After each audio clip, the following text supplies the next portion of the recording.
Hi, I'm Tim Gideon for PCMag. Today we're looking at the iPad 2 available from Apple on March 11th.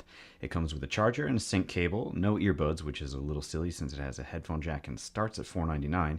This is what it looks like compared to the old iPad, which is the thicker one on top that does not have the rounded edges. The same 30-pin connector and built-in speakers sit at the bottom of the back panel, and above the volume controls a new rotation lock or mute switch. You choose which you want it to control in the settings menu.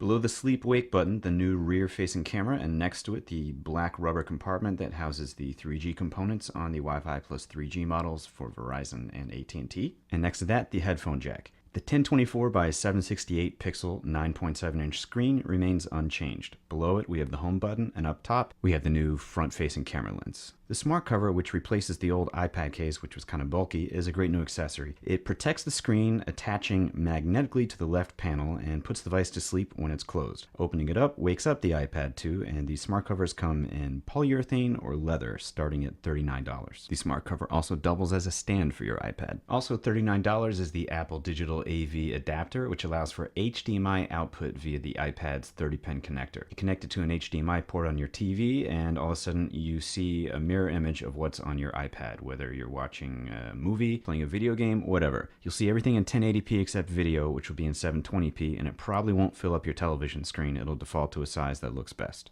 So let's check out the camera app. It shoots video in 720p, and tapping on the screen changes the aspect ratio of your view but does not affect the actual recording. Video and photos you take can be accessed by clicking on the lower left corner icon. There's no flash, and the rear-facing camera shoots images below 1 megapixel. It's more toy than tool, but the camera can be a lot of fun, especially in some of the other apps. One inclusion everyone expected was FaceTime, Apple's video chat app. It's the main reason for the VGA quality front camera. Making and placing calls is easy, but there's no HD level video like there is on the new MacBooks. The app works much in the same way it does on the iPhone and iPod Touch, and it only works over Wi-Fi. The new iMovie app is $4.99 and also similar to the iPhone's iMovie app. It's easier to use though because it has more screen space, which makes editing a little easier. You can also add generic music or songs from your iTunes library or add sound effects.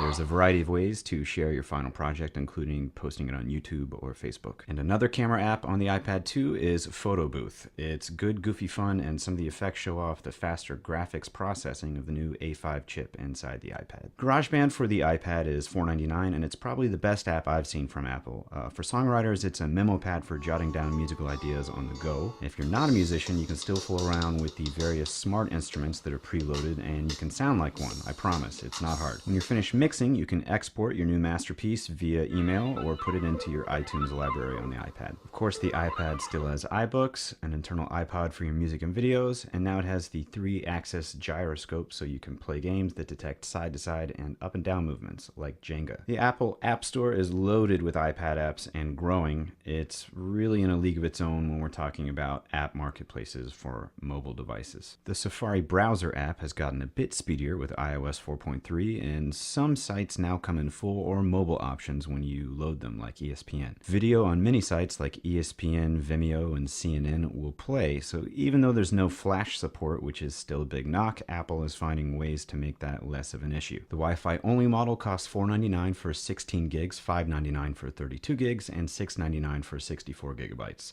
The pricing for the Wi-Fi and 3G models is $6.29 for 16 gigabytes, $7.29 for 32 gigabytes, and $8.29 for 64 gigabytes. Don't forget, you'll also have month-to-month service plans from both AT&T and Verizon. Their plans differ. You should check them out online, but there's no long-term service contract to tie you down. There's more to discuss, including the Apple TV AirPlay functionality and also the new Android Honeycomb tablets and how they'll fare against the iPad 2. For more coverage than you can possibly imagine, head to PCMag.com. Thanks for watching.